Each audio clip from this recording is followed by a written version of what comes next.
তাহলে ছাত্রলীগ আর আওয়ামী লীগের নামটিও তো নেওয়া নিষিদ্ধ ছিল, নাম নিলেই তো বলা হতো ভারতীয় দোসর। তাহলে যখন নাহিদ ইসলাম এখন তাদেরকে স্বাগত জানাচ্ছেন তখন ভারতীয় দোসর হয় না? তখন ছাত্রলীগ সহি হয়ে যায়? রাজনীতি তো একটি হঠাৎ করে ঘুম ভেঙে সকালবেলা পরিবর্তন হয়ে যাবে, এটা আমরা কেন প্রত্যাশা করছি? রাজনীতি মানে কি? রাজনীতি মানে কি 10 জন লোক একসাথে বসে চা খাওয়া?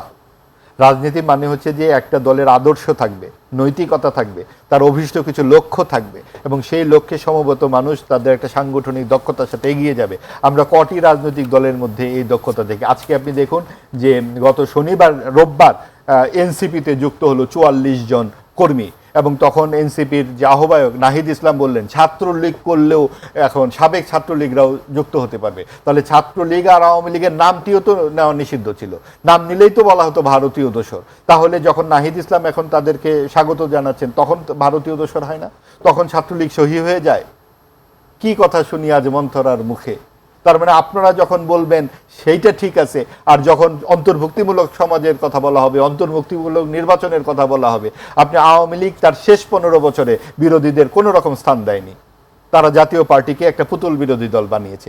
তারই ধারাবাহিকতা আমরা অন্তর্বর্তীকালীন সরকারের সময় দেখেছি।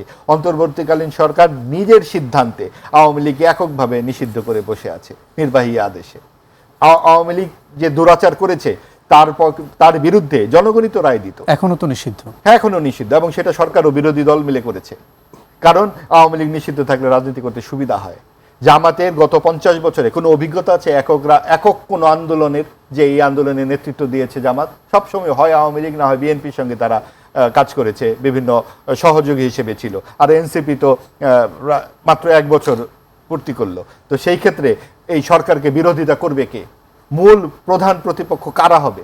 বিএনপির জন্য এটা সুবিধাজনক না যদি জামাত এবং এনসিপি প্রধান বিরোধী হিসেবে থাকে?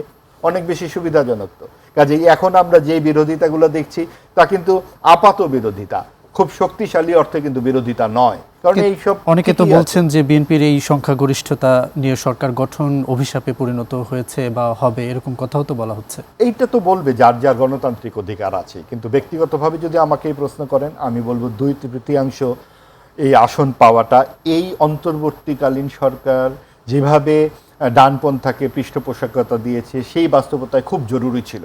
কারণ বাংলাদেশের ইতিহাস বিকৃতি করা হচ্ছিল, মুক্তিযুদ্ধের বিরোধিতা করা হচ্ছিল। বিসিএস পরীক্ষায় আমরা দেখেছি মুক্তিযুদ্ধের জায়গায় লেখা হচ্ছে প্রতিরোধ যুদ্ধ, পাকিস্তানের জায়গায় লেখা হচ্ছে হানাদার বাহিনী। কাজে এইরকম একটা পরিস্থিতিতে যখন নির্বাচনের 15 দিন আগে আমরা অতীতের সখ্য ছেড়ে দেখলাম বিএনপি ও জামাত পরস্পরের মুখোমুখি, এবং বাংলাদেশের মানুষ দুহাত ভরে মুক্তিযুদ্ধের সমর্থনকারী বিএনপিকে ভোট দিয়েছে। মেজর আখতারুজ্জামান তো বলছেন যে এই জামায়াতকে বাঁচানোর জন্য বিএনপি কাজ করেছে। সেইটা আক্তার ভাই বলেছেন, কিন্তু কে কাকে আসলে বাঁচায়? বিএনপি তো বিএনপির স্বার্থে রাজনীতি করেছে, জামাত জামাতের স্বার্থে রাজনীতি করেছে, এবং দুই দল মিলে আওয়ামী লীগকে আসলে ঠেকিয়েছে।